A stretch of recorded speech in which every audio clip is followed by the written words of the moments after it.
नमस्कार साथियों, मैं शेखर आपका इस वीडियो में स्वागत करता हूं। जैसा कि आपने थंबनेल पर देखा होगा, इस सवाल का जवाब मैक्सिमम बच्चों ने गलत दिया है। अब यहाँ पे देखिए, इस सवाल को देखिए, इसमें सिर्फ 20% बच्चों ने सही जवाब दिया। वहीं पे अगर इस सवाल का हम लोग बात करें तो इसमें सिर्फ 18% बच्चों का जवाब सही आया हुआ है। आखिर मैक्सिमम बच्चों का जवाब गलत क्यों आया? सवाल में ऐसा क्या चीज है? यहाँ पे देखिए, सवाल खुद कह रहा है जरा हटके जरा बच। पहला सवाल आपके सामने देखिए क्या कह रहा है, 2 पे पावर 14 का आधा कितना होगा। सवाल बिल्कुल ही छोटा है बट ट्रिकी है। अगर आपने जल्दीबाजी कर दी या फिर अगर आपके पास कॉन्सेप्ट नहीं है तो आप इस सवाल का गलत जवाब दोगे पक्का। आप यहाँ पे देखिए, 2 पे पावर 14 का आधा कितना होगा। बच्चे अक्सर पहला ऑप्शन देखते हैं और 2 पे पावर 7 में टिक मार के आ जाते हैं। आप ध्यान से देखिए, 2 पे पावर 14 को हम लोग कैसे लिख सकते हैं। 2 पे पावर 14 का सिंपल मतलब है 2 गुना 2 गुना 2 गुना करते करते इसको 14 बार लिखना है।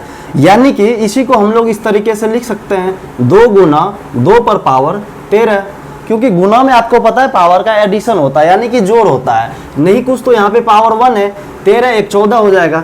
2 पे पावर 14 को हम लोग इस प्रकार से लिख सकते हैं। अब कहा इसका आधा, आधा का मतलब क्या होता है, 2 से भाग देना। अब यहाँ पे आप 2 से भाग दे दीजिए, अभी 2 और ये 2 कैंसिल हो जाएगा। कितना आ गया, 2 पे पावर 13 आपके सामने बच गया। अब बताइए 2 पे पावर 14 का आधा कितना होने वाला है। 2 पे पावर 14 का आधा ऑप्शन नंबर सी में है, 2 पे पावर 13 राइट आंसर होगा। लेकिन मैक्सिमम बच्चों का जवाब ऑप्शन नंबर ए आया था, 2 पे पावर 7। आप यहाँ पे देख भी सकते हैं।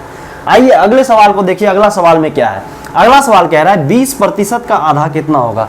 सवाल बिल्कुल ही छोटा है, सवाल में कुछ भी नहीं है, लेकिन बच्चे अक्सर जल्दीबाजी में गलत कर देते हैं या फिर वो सोच नहीं पाते हैं उस टाइम कि हमें क्या करना है। आपसे भी अगर पूछा जाए 20% का आधा कितना होगा, आप भी कह दोगे सर 10%, लेकिन आपका जवाब गलत हो जाएगा। अब कैसे गलत हो जाएगा, सिंपल ही समझिए। 20% को हम लोग क्या लिख सकते हैं, 20% को लिखते हैं 20/100। जैसे ही प्रतिशत हटाएंगे तो बट्टे में 100 आता है। अब यहाँ से आप कटाइए 20 एक बार में, 20 पंजे 100, कितना आ गया ये 1/5। अब कह रहा है इसका आधा, 1/5 का आधा, यानी आधा का मतलब क्या, 2 से भाग देना है। 2 से जब हम लोग भाग देंगे तो अब बताइए इसको कैसे लिखेंगे, 1/5। इसको गुना में चेंज करेंगे तो क्या आ जाएगा, 1/2। टोटल कितना आ गया, 1/10। ये आपका राइट आंसर है। ऑप्शन है कहीं पे, ऑप्शन देखिए यहाँ पे है पॉइंट में। जब इसको भाग देंगे हम लोग 0.0 एक बार में, यानी कि 0.1, 0.1 आपका राइट आंसर हो जाएगा, option number C. I hope कि आप इस सवाल के कॉन्सेप्ट को समझ गए होंगे। आगे से ऐसे सवाल में मिस्टेक नहीं करना है, क्योंकि यही छोटी छोटी मिस्टेक आपको एग्जाम में बहुत बड़ा नुकसान देकर जाता है। दोस्तों, अगर वीडियो पसंद आया हो तो लाइक करना और अपने दोस्तों में शेयर जरूर करना। Thank you.